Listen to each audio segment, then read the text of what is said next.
Escrita por el desamparadeño Joaquín García Monge, la novela El Moto fue publicada en el año de 1900 y ha sido considerada por muchos como la primera novela costarricense y por lo tanto el punto de partida de la ficción de este país. Esta obra fue puesta en la pantalla chica en una coproducción entre Producciones Quintún y el Sistema Nacional de Radio y Televisión Canal 13 bajo la dirección de Alonso Venegas. Ahí pudimos ver reflejado en nuestros televisores las costumbres y el hablar de nuestros pueblos, una joya de nuestras raíces costarricenses. Bienvenidos a Reencuentros. Hoy conoceremos los detalles detrás de cámaras de esta mega producción nacional. Ay, qué lindo día ha hecho hoy, Magdalena. Marcos, ¿qué le pasa? ¡Hasta luego! Bienvenidos a su programa. Buenas noches, tita. Estimado señor, bien noche. ¿Listos? Responda. Miren, no hay tonto que no seas lechero, ¿verdad? Ahora sí que me hacen falta mis amigos, ¿eh? Reencuentros del 13.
Definitivamente es una gran obra literaria que nos reúne hoy aquí en este reencuentro.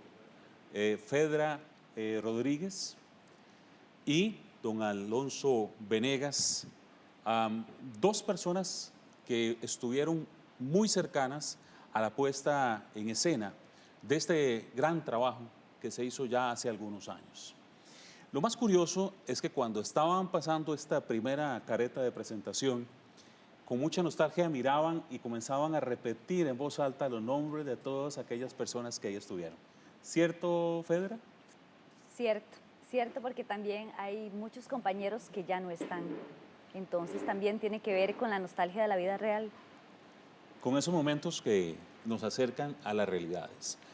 Maestro Venegas, usted llevó adelante esta producción, nada sencilla, con un trabajo fotográfico impresionante. Cuénteme cómo nace la idea, cuénteme quién lo llama, cómo sucede esta puesta en escena. Bueno, yo soy chileno, pero llegué a Costa Rica el año 74. Así que soy tico, tengo señora tica, hijos ticos. Yo, cuando en aquella época empezaron en el Canal 13 a hacer algunas cosas de tipo dramático, y a mí se me ocurrió que El Moto era una...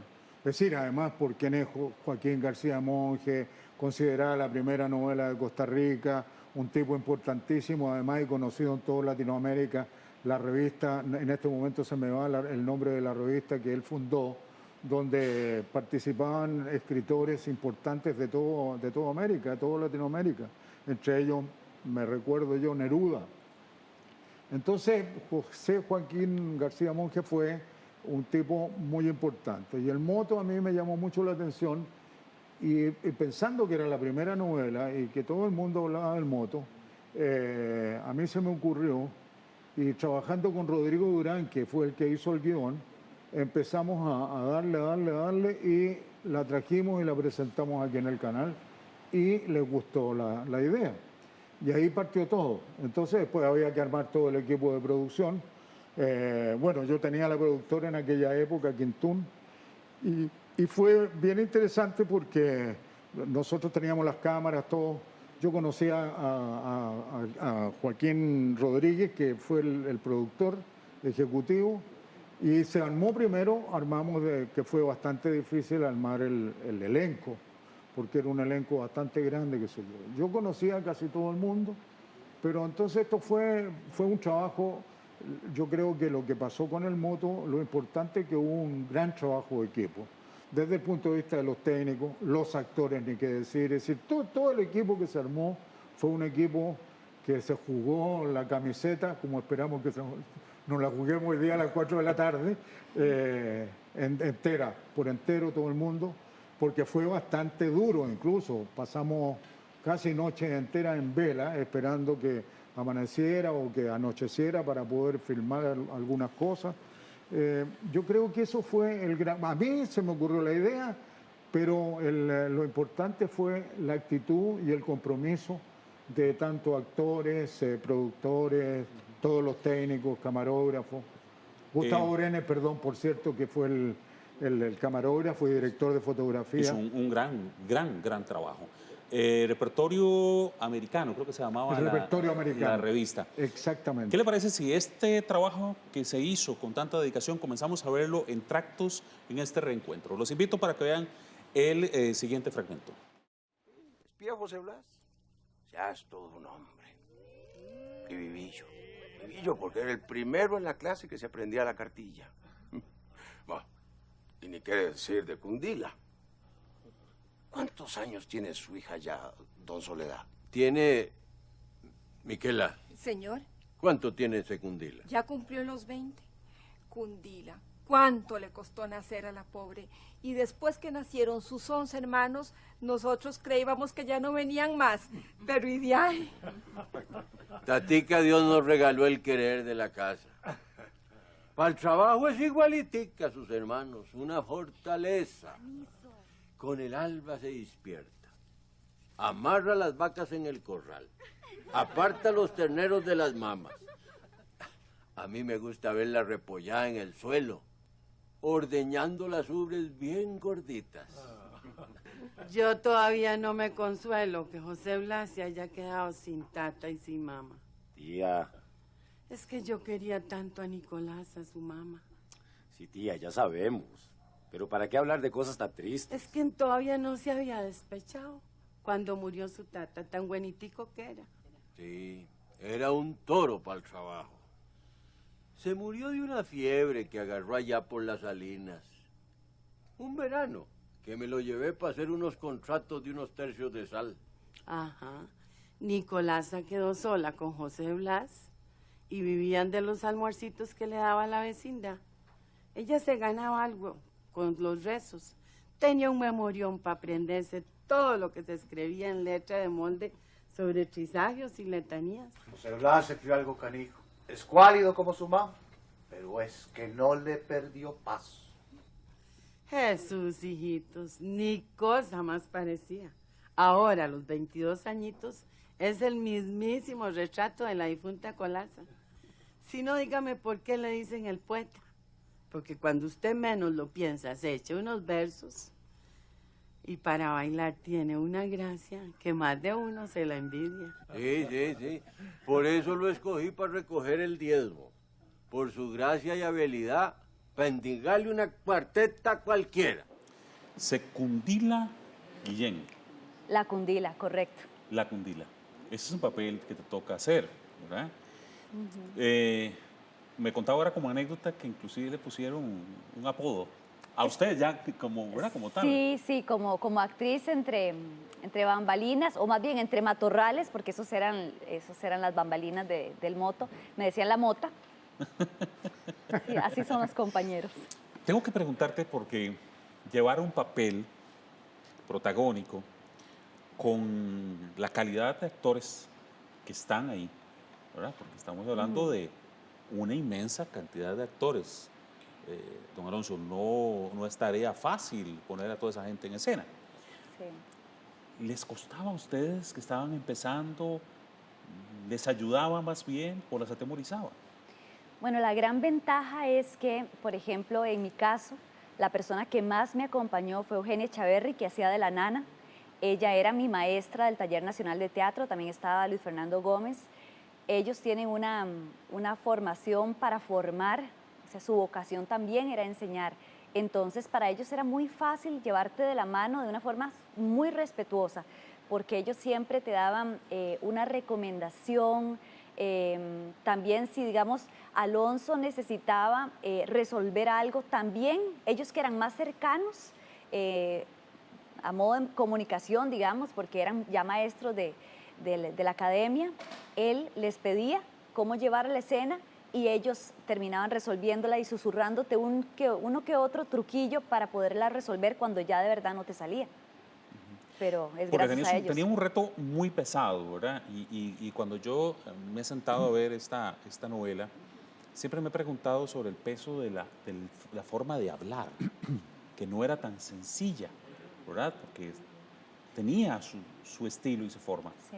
¿Es ese el reto más fuerte con el que tuvieron que trabajar? No, yo creo que no, porque en ese sentido hubo mucho trabajo de mesa junto con el director. Se trabajó mucho esa parte, el hablar, el fraseo, cómo se resolvían las terminaciones de frases, ese tipo de cosas. Alonso, a pesar de no tener el acento tico-tico... Por eso hago la pregunta, porque siendo chileno, ¿verdad? Digo yo, ¿cómo le llegaba al cuidado de esto? Bueno, yo creo que como toda cabeza de organización o de proyectos, se buscaba las personas idóneas para hacer determinados trabajos, porque Alonso era magnífico titiritero, pero tenía los cables, en cada cable tenía a alguien que se especializaba en eso. Esa fue el gran clic que tuvo Alonso con nosotros. La magia de esto. Déjenme ir a una pausa y voy a retornar para que tengamos un poquito más de espacio para que don Alonso nos explique cómo construyó ese tinglado, ¿verdad?, de cada uno de los actores y estas formas de llevar una producción tan compleja como esta. Vamos a una pausa y ya venimos con más en Reencuentros. Ay, Sebastián, ¿no le gustan mis parrandillas? No. Entonces, ¿qué? Es que la alegría de esta muchachada me trae recuerdos. Fue a los 20 que me casé con la Trinidad. Y de la noche a la mañana, Dios se la llevó y me dejó sonto. Tanto tiempo que ha pasado y todavía se le viene el ánimo al suelo. No es desánimo. Es un diluvio de recuerdos que mis 50 años lo eché pegadito aquí al corazón. Ya continuamos con Reencuentros del 13. Seguimos con Reencuentros del 13.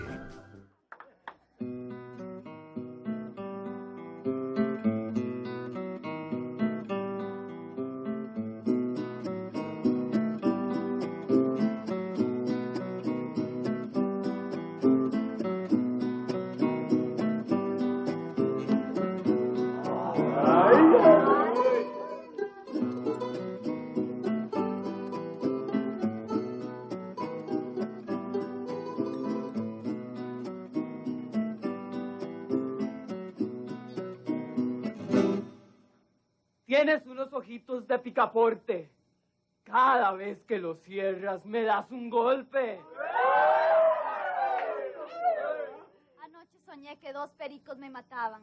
Eran tus hermosos ojos, que enojados me miraban.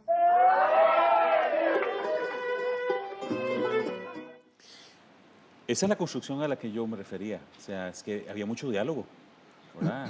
Había mucho que instrumentalizar. Sí.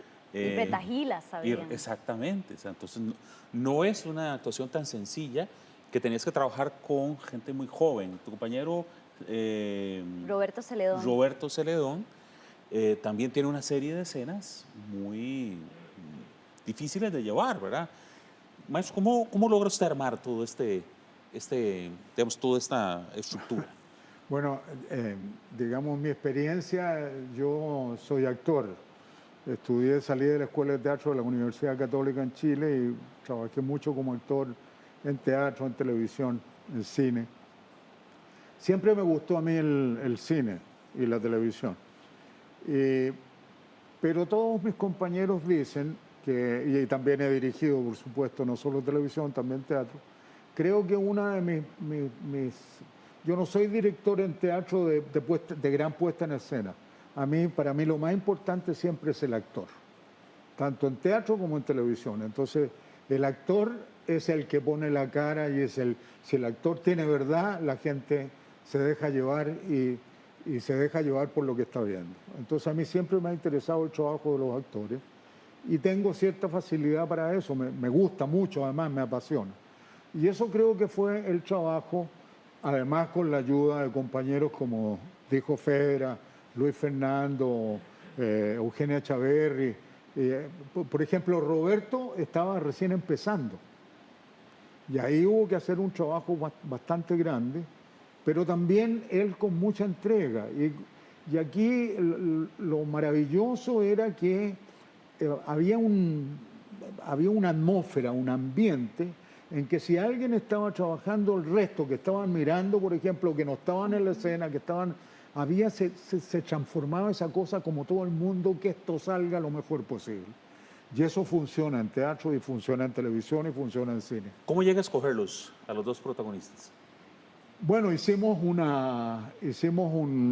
me acuerdo que en el departamento de cine, ahí hicimos un llamado y se presentó gente para todos los papeles.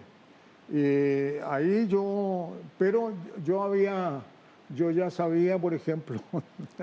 Ya venía democráticamente ya la elección sabía de Fedra. Conocía, bueno, a la inmensa mayoría, Luis Fernando, La Chaverri, Mariano González, que está ahí, Gustavo Rojas, en fin, los conocía, no digo a todos, pero a casi todos. Había gente joven, como era Fedra, que sí me la habían recomendado y a mí me pareció, desde el punto de vista de la imagen, que daba el papel perfecto. Y entonces Fedra la elegimos. Y los demás, no a todos, pero como yo conocía, porque yo desde el año 74 que estaba acá, yo conocía a la inmensa mayoría de los actores de aquella época. Entonces sabía perfectamente bien en qué me podía servir cada uno. Luis Fernando, Guido, por ejemplo, que Guido yo tengo con él una gran amistad. A mí me gustaban muchas unas cosas. Guido, usted sabe que imita a don Pepe Figueres de una forma increíble. Y entonces, bueno, en ese sentido para mí no fue tan difícil. Lo que fue más difícil fue el trabajo ya actoral, que ese sí es el que más me apasiona a mí. Si quiere hablamos de eso después de ver este pequeño fragmento. Perfecto. Y seguimos hablando de este trabajo actoral que, por lo menos con las personas que hemos hablado, que conocen el tema, me dicen fue muy fino ese manejo. Veamos otro fragmento y seguimos disfrutando del moto. Cuando vi que el condenado José Blas la tenía bien engatusada con el fandanguillo, por primera vez ella me pareció una mujer hechicera. Al principio fue como un cosquilleo de ternura, como un calorcito que se me fue haciendo hacia el corazón. Sebastián es muy bueno y un buen padrino para José Blas. ¿Se acuerda, viejo, cómo fue con la difunta Trinidad? No le dio hijos, pero en cambio le dio más gustos. Ancina, habéis de querer soledad que vengo a pedirte a tu muchacha.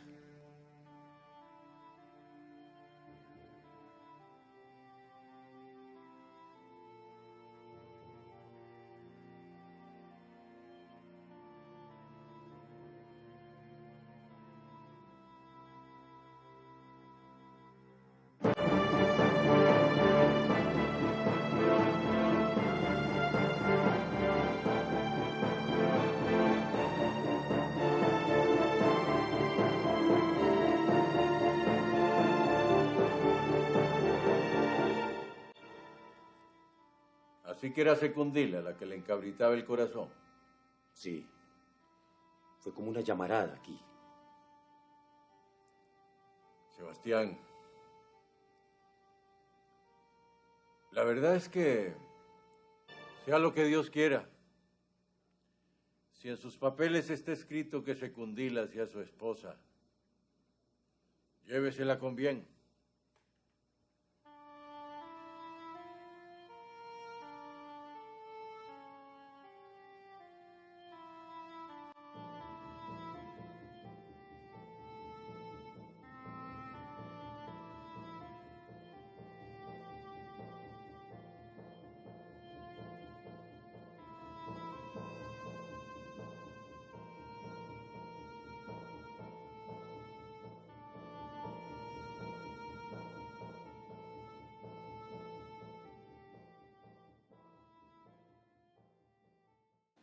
Hay papeles de los que uno no puede salirse y me hizo mucha gracia ahora con Fedra porque en el momento en el que están pidiéndole la mano, aquí en estudio ella decía, no, no, no. O sea, hay papeles que no se te sale todavía ese...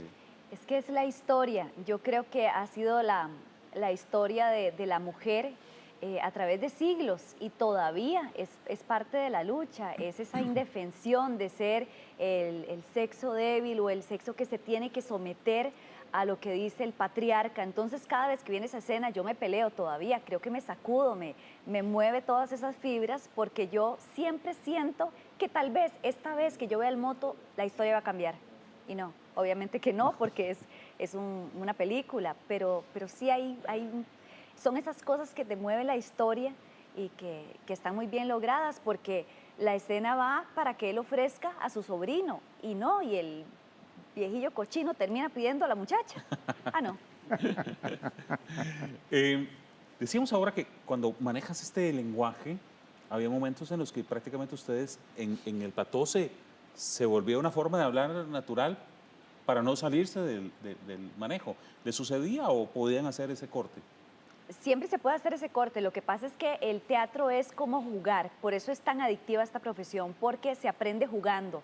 Entonces, los que ya saben más empiezan a propiciar ese tipo de dinámicas, de hablar así, de hacerlo para atrás y para adelante, mijita, y empezar a hablar así, porque entonces todos nos empezábamos a guindar de esa dinámica y era más fácil después fluir con los textos si empezábamos todos a hablar y a vacilar, ¿verdad? Que es la forma en la que el teatro se aprende, jugando, probando diferentes cosas, porque no es como otro tipo de aprendizaje. El teatro tiene que pasar por la vivencia y por el disfrute, aunque sea dentro del sufrimiento del personaje, tiene que haber parte de eso. Entonces sí se propiciaba y todos terminamos hablando así.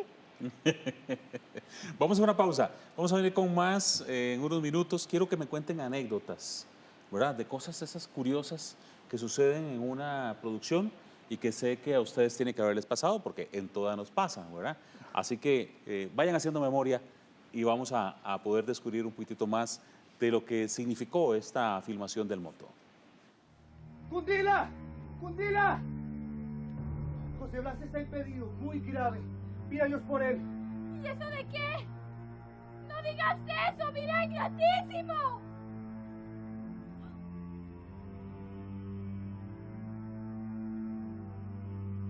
Dios libre.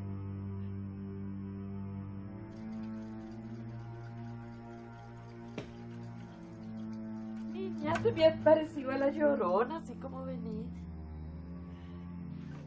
Por José Blas lloro y nadie más.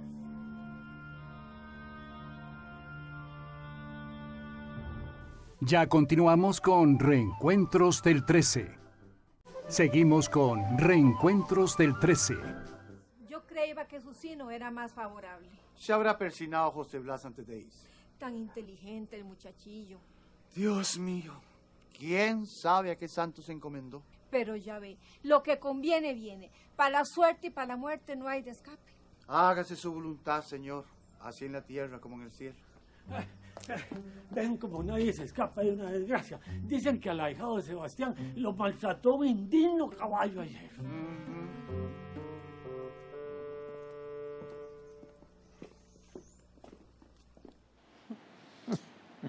Ahí vemos la participación de don Guido Sainz. De Guido, sí. Qué bonito. Quien sé, por lo que lo conocemos, que disfruta muchísimo. Ah, sí, le encanta. Le encanta la actuación, encanta, ¿verdad? le encanta.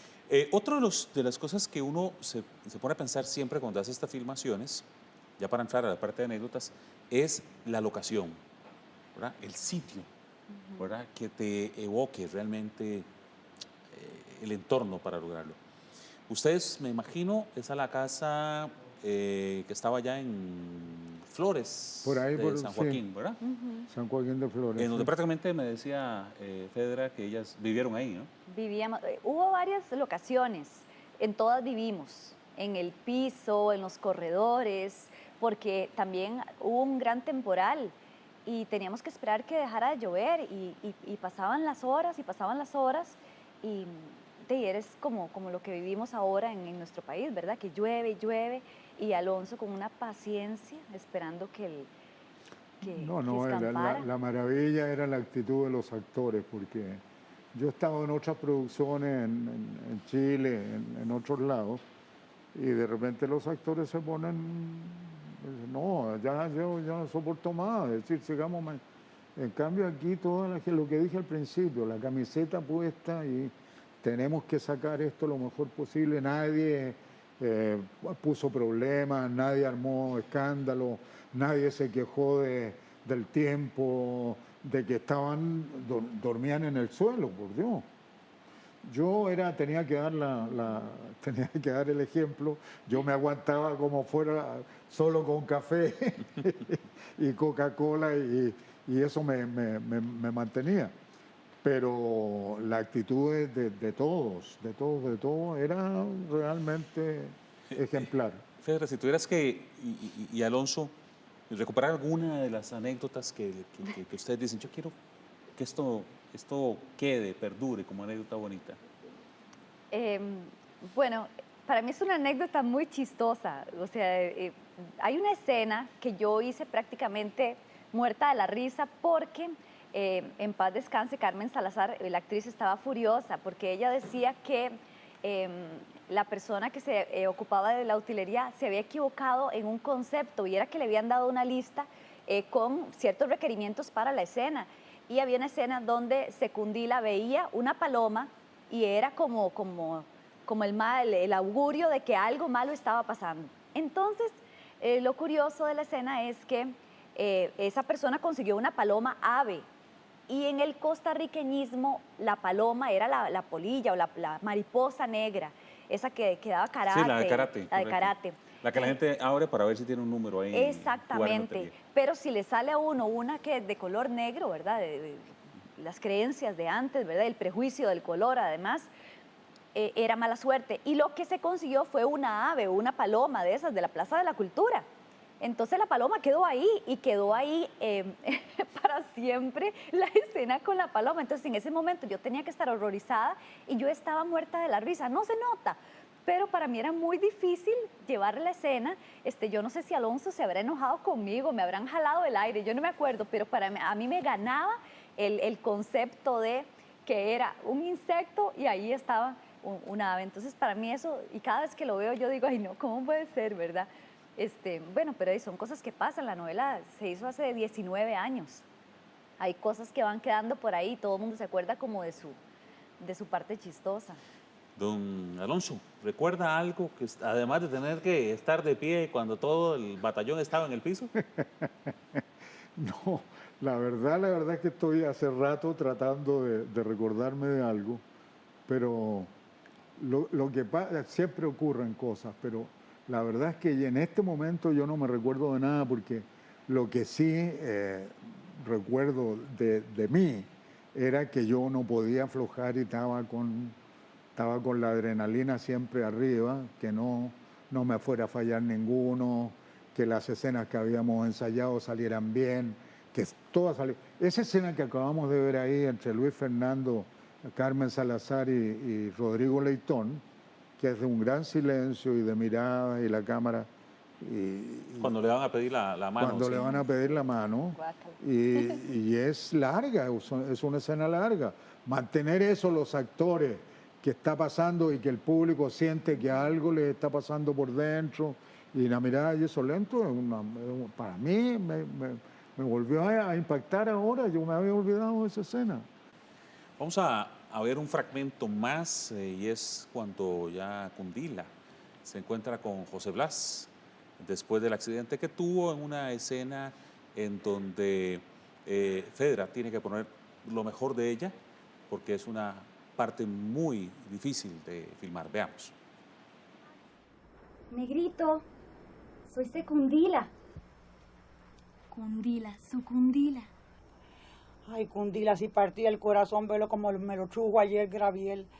Le lavé con agua tibia toda la sangre y lo acomodé como pude. ¿Me oye, José Blas? ¿Me entiende?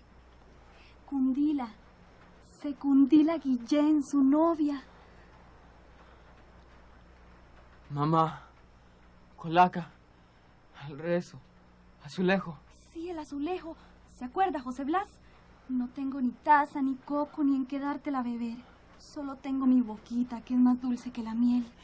Ñón Inocencio, le sobó una pierna. Ay, qué gritos daba esta criatura, por Dios santo.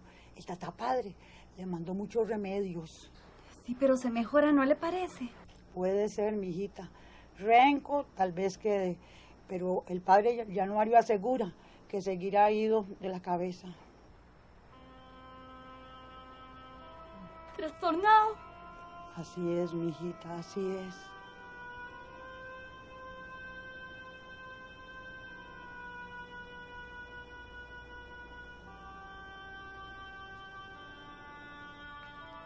¿Qué quedó dentro de esa cabecita? No más cuartetas. Se acabaron las canciones.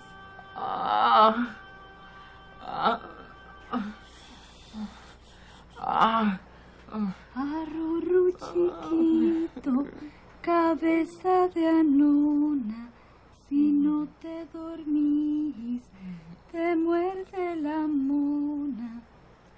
Arrurru chiquito, deja de emporrar, porque viene el coco y te va a llevar. Vamos, Secundila, los peones están aguardando la comida.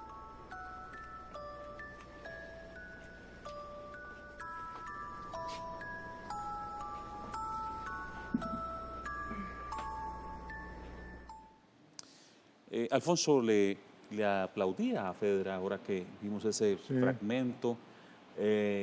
Con los años, en el ojo del director, guarda el reconocimiento al trabajo que hizo ella.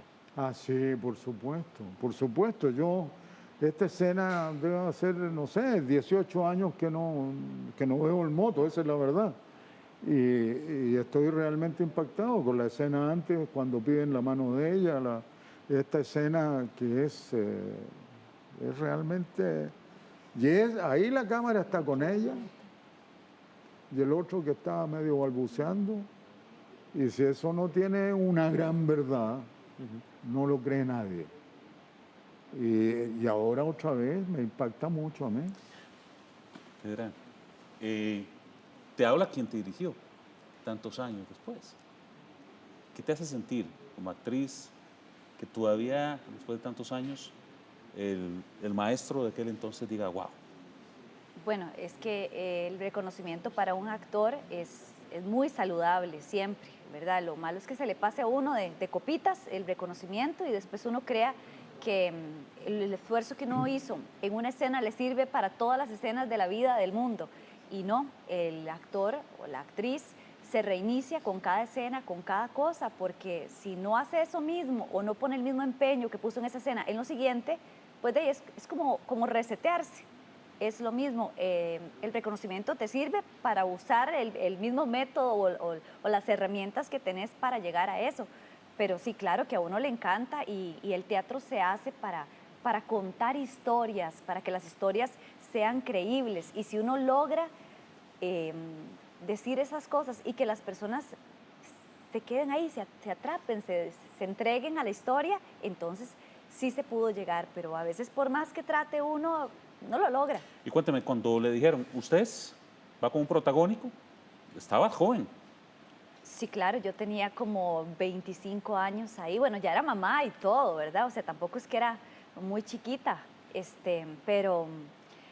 Digo, pero cualquier edad que le digan, vas con un protagónico... Sí, digamos que yo pasaba eso de que yo no me lo creía, porque además cada cosa de esas... al principio para mí era como la capacidad de asombro, como qué bonito. Y me imagino que para cualquier papel protagónico, cualquier actor se emociona porque dice, bueno, qué oportunidad tengo, porque hay muchos magníficos actores y poquitas oportunidades, que estoy segura que si esa oportunidad la hubiera tenido cualquier otra actriz, igual la aprovecha y da lo mejor que sea. Pero se rige con las mismas reglas del mundo. Si usted tiene oportunidades, las toma. Vamos a ser infidente. Don Alonso, ¿se acuerda quién le dijo? Esta chiquilla es. ¿Se acuerda quién se lo dijo? No, ¿No lo recuerda? No, no me recuerdo, pero me parece que por lo que acaba de tocar Fedra, creo que es importantísimo. Hacer televisión o cine, o sea, los actores, normalmente los actores de teatro lo hacen muy bien en televisión y en cine. Actores que no vienen del teatro, que vienen de afuera, le pueden soplar la flauta por casualidad una o dos veces, pero en términos generales, el actor de teatro. Pero aquí hay una cosa que es importantísima que yo quiero rescatar.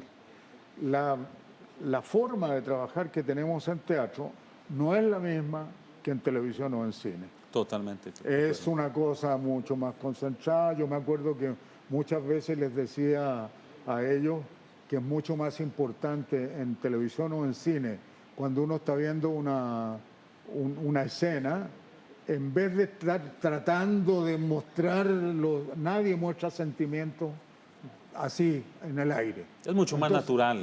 Es más natural. Y yo le decía, es mucho más importante una cara de póker que estar tratando de... Entonces hay gente, las que no vienen del teatro, normalmente empiezan a hacer una serie de caras que en televisión y en cine son espantosas, son horrorosas. Y en eso el equipo total fue muy bueno, y por eso que yo recién estaba aplaudiendo a Fedra, porque me parece que está, o sea, ahí hay un trabajo actoral bien para logrado. Cine. Bien logradito. Pintadito, con... Sí. Vamos a otra pausa y volvemos con más de este reencuentro que estamos haciendo con la novela del Moto. Llámate a Secundila, llámatela. Secundila. Secundila. Voy. Señora. Te hemos buscado para esposo a Sebastián.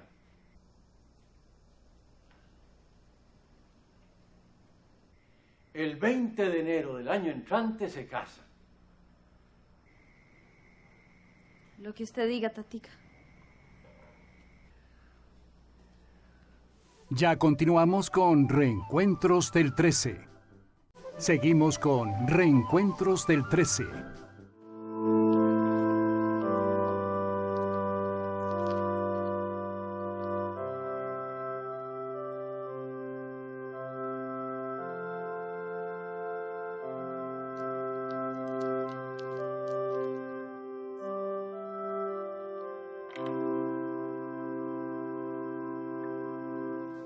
Nos hemos reunido aquí, queridos hermanos, para celebrar la sagrada unión de Sebastián Solano y Cundila Guillén.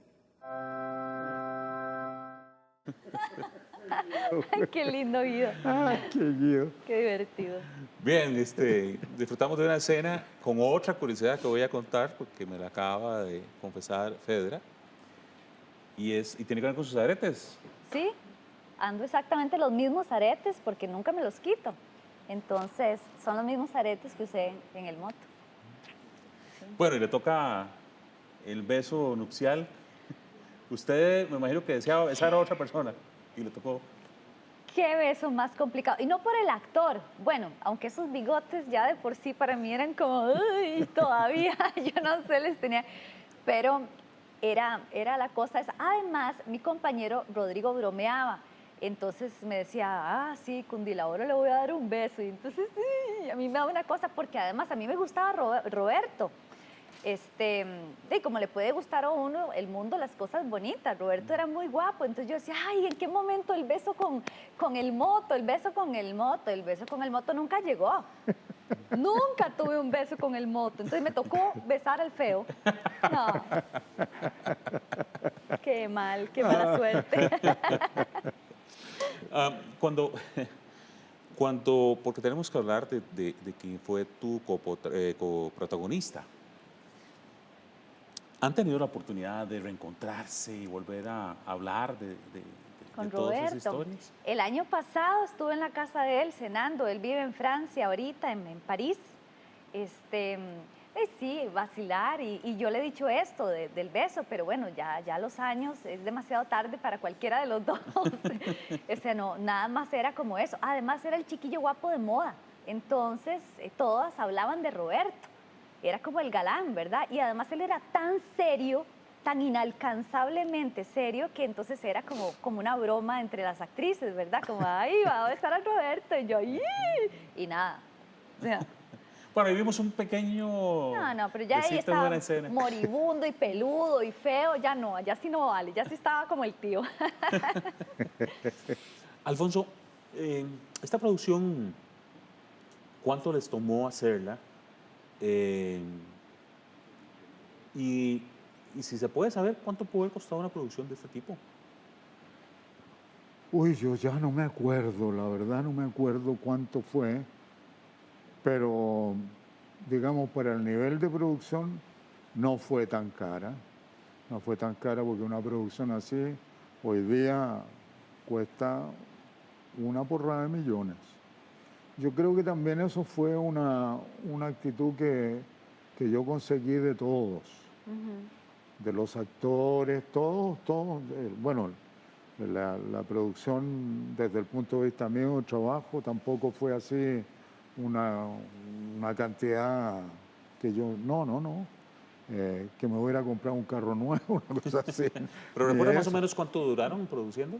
Yo creo que duramos como un mes y medio más o menos fue. Sí, como mes y medio. Una más cosa o menos. así, porque fue larga y fue en distintas locaciones. Y la otra cosa sí es que fue un trabajo hecho realmente a conciencia.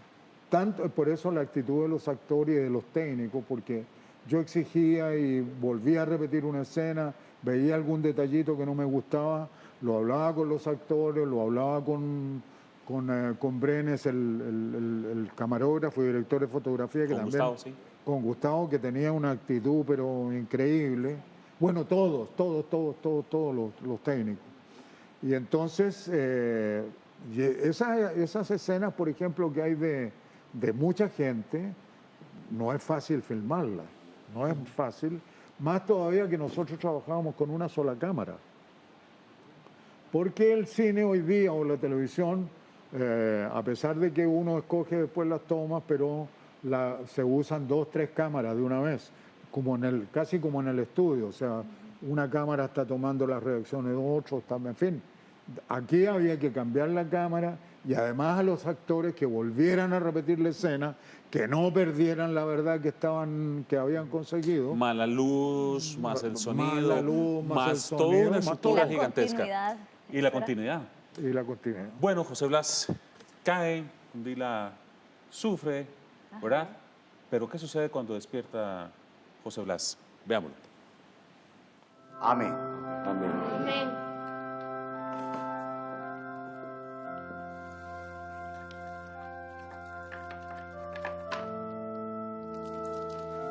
Las arras.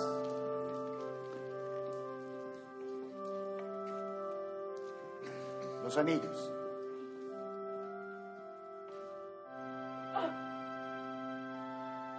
Yo, Sebastián Solano, la acepto a usted, Secundina Guillén, como mi esposa, y prometo serle fiel en la riqueza y en la pobreza, en la salud y en la enfermedad, y amarla y respetarla todos los días de mi vida. Yo, Secundila Guillén, lo acepto a usted, Sebastián Solano, como mi esposo, y prometo serle fiel en la riqueza y en la pobreza, en la salud y en la enfermedad, y amarlo y respetarlo todos los días de mi vida. Lo que Dios ha unido, que no lo separe el hombre. Los declaro marido y mujer. Puede besar a la novia.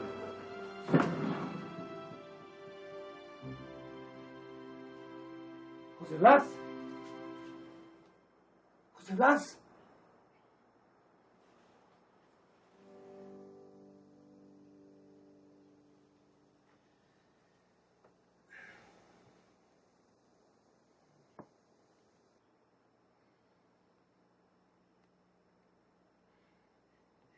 Gabriel. Me dormí. Hermano, ¿no se acuerda que el azulejo lo golpeó? ¿El azulejo? Sí. ¿Cuándo fue?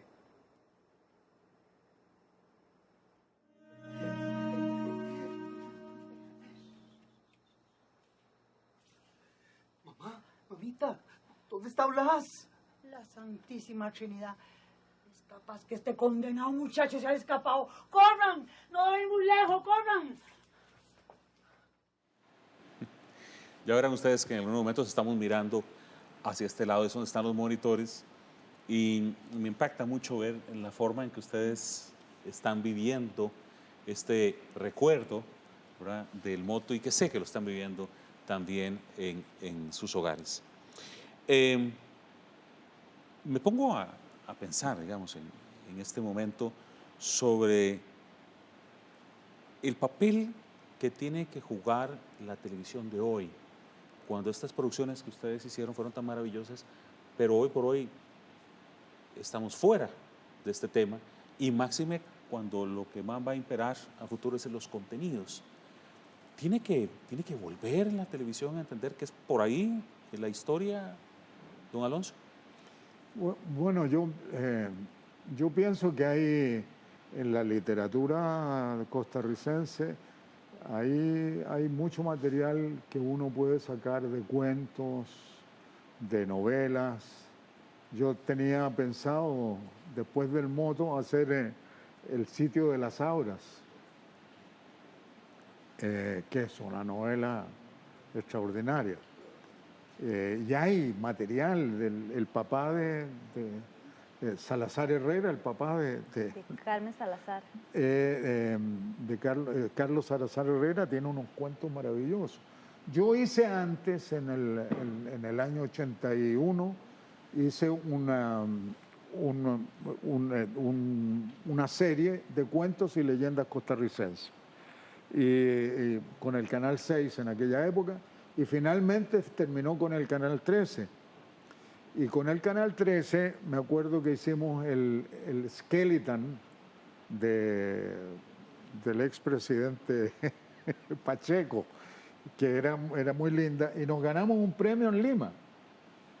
Nos ganamos el primer premio en Lima en el segundo Festival Latinoamericano de Televisión Universitaria. Entonces, don Alonso, ¿cree usted que hay espacio y que tenemos que volver a esa línea ya en los últimos minutos que me quedan de programa? Yo pienso que sí. Yo pienso que sí, porque hoy día que estamos, es decir, el problema que tenemos es que los niños no leen, todo lo ven en internet.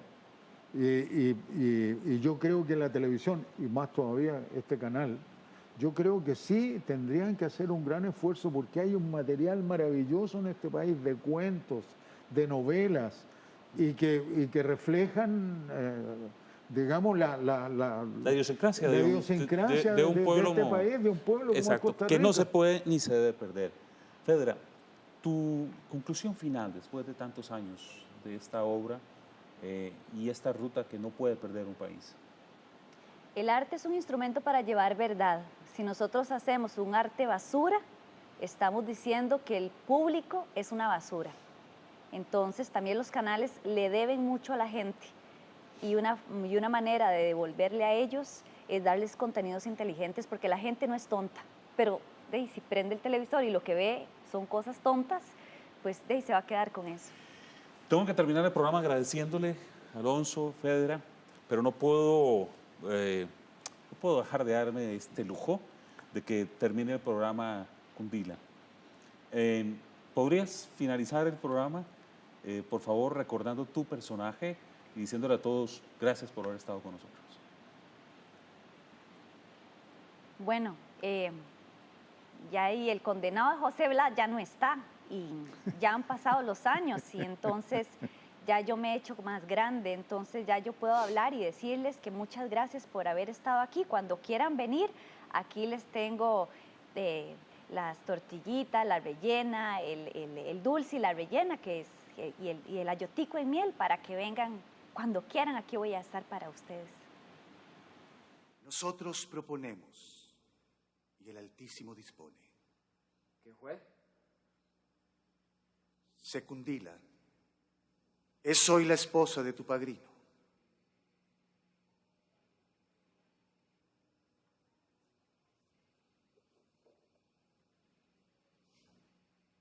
No puede ser. Se casaron. Así es. Pobre José Blas. Maldito azulejo. ¡José Blas! Hermano. Graviel, mentiroso. Mal amigo. Que te parta un rayo, que el diablo te lleve. Padre retro, Satanás. No blasfemes, hijo. No blasfemes en la casa de Dios. ¡Cálmate! No hay más, no hay más. No hay más que resignarse, hijo. Blas. Mejor deseado que no sobrado. Hijo, ¿a dónde vas? A las salinas. Al fin del mundo. Para no volver nunca. Blas, hijo. Adiós, padre. Hijo.